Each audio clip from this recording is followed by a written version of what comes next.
If you're just starting your web design agency, then you might feel overwhelmed by all the things that you'll need to have in place.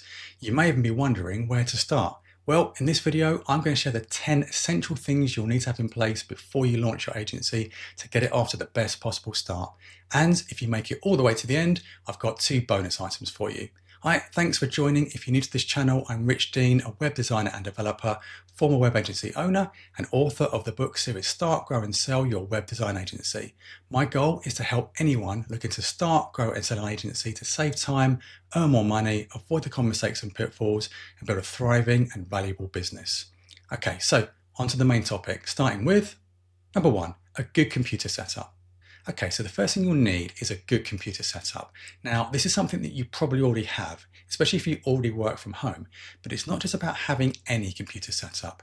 You need to have the right one for the type of work that you'll be doing, and this might be different to what you're used to. So the best way to think about this is to consider how and where you'll be doing most of your work. In terms of how, if you're just going to be doing more admin type work, like browsing websites, sending emails, or creating documents or spreadsheets, then you probably won't need a really powerful setup. But if you're going to be doing more intensive production type work, like design, development, and maybe even video editing, you'll need a beefier setup, something with a bigger hard drive, more memory, a more powerful processor, and maybe even a punchier graphics chip. That will cost more money, so you need to make sure that you budget for it. In terms of where, if you're confident that you'll only be working at a fixed location, like your home or in an office, and you won't need to travel anywhere, then you'll probably be okay with a purely desktop setup, maybe a tower with a separate monitor, or an all-in-one like an iMac. That will certainly give you better performance and probably the most comfortable setup too. But if you are going to be doing any kind of traveling, maybe between your home and an office, or if you're going to be going to lots of events or client meetings, then you'll need something more portable like a laptop. The trade-off here is that laptops aren't usually as powerful as a proper desktop setup, so you may need to sacrifice performance for portability. But that being said, most modern laptops are usually more than capable for most types of work. I'm currently working on a new MacBook Air, and it's fine for everything that I need, including designing websites and even producing these videos. If you can afford it, you could have both, a laptop for when you're out and about, and a desktop for when you need to focus on more intensive work. Whatever you choose, it's worth investing in quality and getting the best that you can afford. Not only will it last you longer, you'll probably be more productive, and there's also the impression that it will give. Now, I know this sounds superficial, but turning up to client meetings with a more premium, higher-end laptop will certainly give a better impression of your business than a laptop that looks cheap or old. Number 2, a good office setup. Again, this is something that you may already have, but if you haven't, it's important to invest in a good quality ergonomic office setup, regardless of whether that's in your own home or in an office. And this is something that you definitely don't want to scrimp on. Even if you're out and about quite a lot, you'll probably still need to spend quite a lot of time at your desk. So the setup you choose is really important. Trying to work at your dining room table or on your sofa just won't cut it. You need a dedicated space, and ideally somewhere quiet where you can concentrate for long periods. So there are 2 main things to focus on, and these are your desk and your chair. Your chair should provide good support for your whole body, especially your back and your neck. And ideally it should be fully adjustable so that you don't need to contort yourself just to work. Fabric choice is also really important. Plenty of people opt for leather, but I personally don't think it's a very good choice, as it doesn't breathe very well and it can be cold in the winter and hot and sticky in the summer. Personally, I prefer a nice, breathable mesh fabric. So your desk is important too. It should be wide enough that you can fit all your equipment on it, especially if you have more than one screen, and it should also be deep enough so that you have enough arm and leg room so you don't have to crunch yourself up or sit hunched when you're working. It should also be a good height, so you have plenty of leg room and arm room, and so that you can view your screens comfortably. Again, don't go cheap on these, otherwise they won't last, and you could end up causing yourself an injury. So just before we go any further though, please don't forget to like and subscribe. This really helps us to grow the channel so that we can carry on creating helpful content like this. Okay, so back to the main topic. Number 3, a business bank account. Okay, so you might think this is just something you can set up quickly and easily once you get started, but that might not always be the case. Put it this way, don't get caught out like I did. When I started my web agency, I thought this was just something I could do quickly once I was up and running, but I was wrong. I had to wait 6 weeks for the account to be set up, and all that time I was doing work for clients and sending invoices. So I had to use my own personal bank account to take payments until the business account was ready.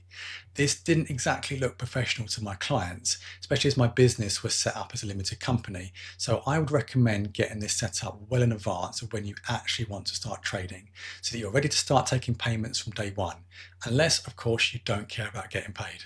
Number 4, a good accountant. If you've never run a business before, you might be surprised by just how complex everything is around accountancy, business finances, and tax. Again, using my own experience, I actually ran a freelance side hustle before I started my web agency. So for a few years, I was registered as a sole trader and I completed my own personal tax returns. Even then, they were still quite complicated, and that was when my freelance business was only very small and relatively simple. When I started my agency properly and I set it up as a limited company, I realized that everything was a lot more complicated. And so one of the first things I did was to find a good accountant. In fact, I can't really think of a situation where you'd want to run any business without having a good accountant on hand. They're pretty much essential, and it's not just about filing tax returns and just working on the numbers. A good accountant is worth their weight in gold just by all the insight and advice they can give. Don't forget, accountants usually work with hundreds of different businesses, and they'll have unique insights into what works and what doesn't. So why wouldn't you want to be able to use that knowledge to grow your own business? Number 5, register your business. Okay, so how to structure a business is a whole topic itself, but you'll need to at least think about this before you start your agency. There are lots of types of business structures, but probably the two most common ones are either working as a sole trader, which is basically where you are your business, or setting it up as a limited company, which is where the business is a separate legal entity. There are others, but these are probably the two most popular. Which one is right for you will largely be down to your own personal preferences, but it is worth thinking about before you get too far in. So do some research, speak to your accountant, and find a setup that's right for you. You could start as a sole trader and then change to a limited company later, but whatever you do choose, it's best to have it established before you're ready to start trading, as you'll need to register with relevant authorities wherever you operate. So here in the UK, that would be things like HMRC and Companies House, so that you're all set up when it comes to paying the right taxes. Number 6, business insurance. Okay, so this one probably isn't the most exciting, but you'll need to have good business insurance in place so that you're properly covered. Web design may not be as risky as hanging off the side of a skyscraper cleaning windows or working with dangerous chemicals, but there are still plenty of risks that could cost you if something bad happens. If a project goes badly, a client may try and sue you. If you work in an office and something gets damaged, that could be expensive.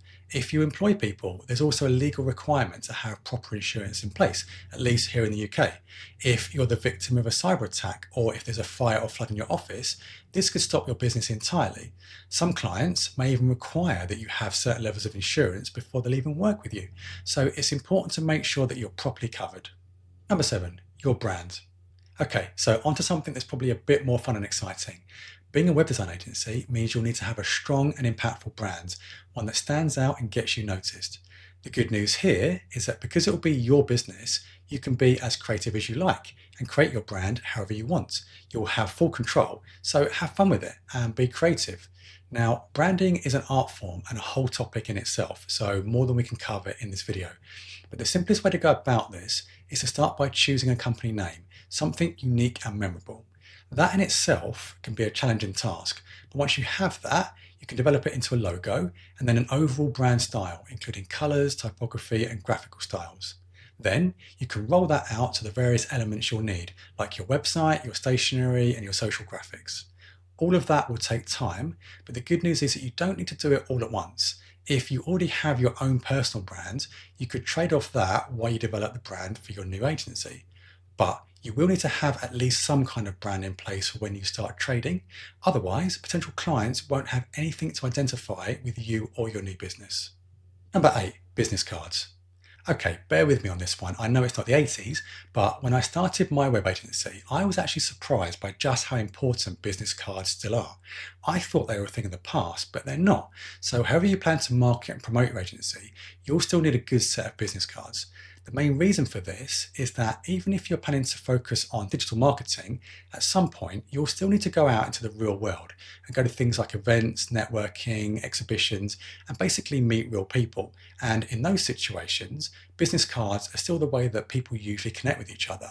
Or put it this way, there's nothing worse than meeting a potential client, so someone who's interested in spending money with your agency, only for them to ask you for your business card and for you to then to have to embarrassingly tell them that you haven't got any. It's better to have them and not need them than the other way around.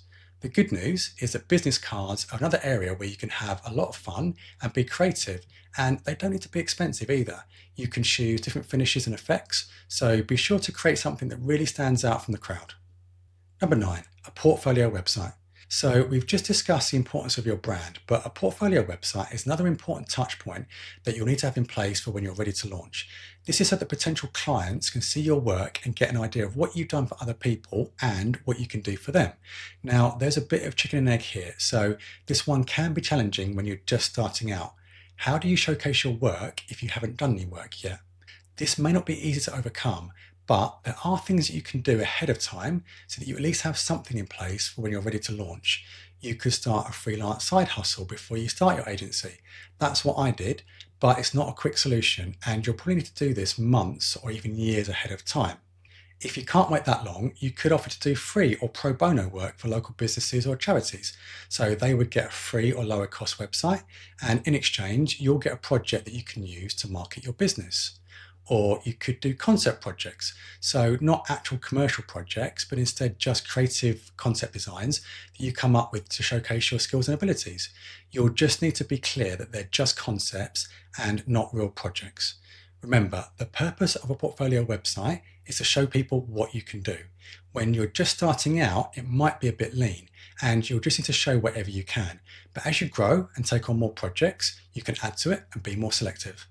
Number 10, a business telephone number. So in my book series, I talk a lot about how there are certain things that businesses can do to present themselves as more trusted, credible, and established, and how this can help them to appear more professional to clients. Having a dedicated business telephone number is one of those things, and there are a couple of reasons why I think this is important. First, it creates separation between you and your business. It might be tempting to use your own personal mobile number for business and to give it out to all of your clients, but do you really want clients to call you every hour of the day or when you're just trying to enjoy time with family or friends? The second reason, and as I just mentioned, is it just looks more professional. Put it this way, if you were trying to choose a business yourself, what do you think would look better? A business that has a proper business telephone number with a local or national area code, or one where it was really obviously just the owner's mobile number? Now, the good news is that business telephone lines don't cost very much, and as they're usually internet-based, they're also really flexible, so you don't even need to have an actual telephone to have a business line. You can take calls using an app on your mobile or your computer. Okay, so those are the 10 key things that I think every new web design agency should have in place before they launch. We've covered a lot, so thanks for making it this far. Now for those 2 bonus items, starting with bonus item number 1, accountancy software. Okay, so this might be another one of those less exciting things, but when you run your agency, even once you've chosen a good accountant, you'll still need to be involved in the finances, things like quotes, invoices, keeping track of payments, and who owes you money. In fact, your accountants will probably need you to do a lot of this yourself, as they won't have the same kind of insight about your business as you will. Now, going back to my own experience, you can either do this the easy way or the hard way. The hard way is to do what I did when I first started, which was to do everything manually using Word documents and spreadsheets. I had to create invoices from scratch every time, I had to email them out, keeping spreadsheets for how much money I was making, who owed what payments were coming in and out. It was a lot of unnecessary work. It was also just a bit of a mess, and it wasn't a very good system. But then I moved over to accountancy software and everything became a lot easier. The things that I was doing manually could be done automatically and in a lot less time. It also gave me much more data and insight into how my business was performing. Now, you can start trading and set this up later, but I personally wouldn't recommend that, as you'll only need to go back and do everything again later. Just trust me, this is something that I think you should have in place from day one. Bonus item number 2, legal documents. Okay, so if you want your clients, employees, and anyone else who's involved with your business to take it seriously, then you need to take it seriously yourself. And that starts with having the right legal documents in place. Now, I need to be really clear. I'm not a lawyer or a legal expert, and this isn't legal advice. I'd always recommend that you seek proper legal advice from a legal professional, but you'll need to have things like terms and conditions, non-disclosure agreements, employment contracts, service level agreements, warranties, and a lot more. These are important so that whoever you work with and whatever kind of work you do, there are agreements in place that clearly set out what everyone's obligations and commitments are. Not only will this protect you and your business, but it will also make it fairer for everyone involved. And it's also another sign to your clients, employees, and other partners that you're a serious business and not just some amateur. Okay, so hopefully this video has given you a better understanding of what you'll need to have in place when you're ready to start your agency. If you've enjoyed it, then please don't forget to like and subscribe, as this will really help us to grow the channel so that we can carry on creating helpful content like this. I also discuss this and many other topics in my book series, Start, Grow and Sell Your Web Design Agency, which you can purchase from Amazon now, and I'll share a link in the description below. And if you'd like to watch more informative content like this, then why not check out this video here. Thanks again for watching, and I'll see you in the next one.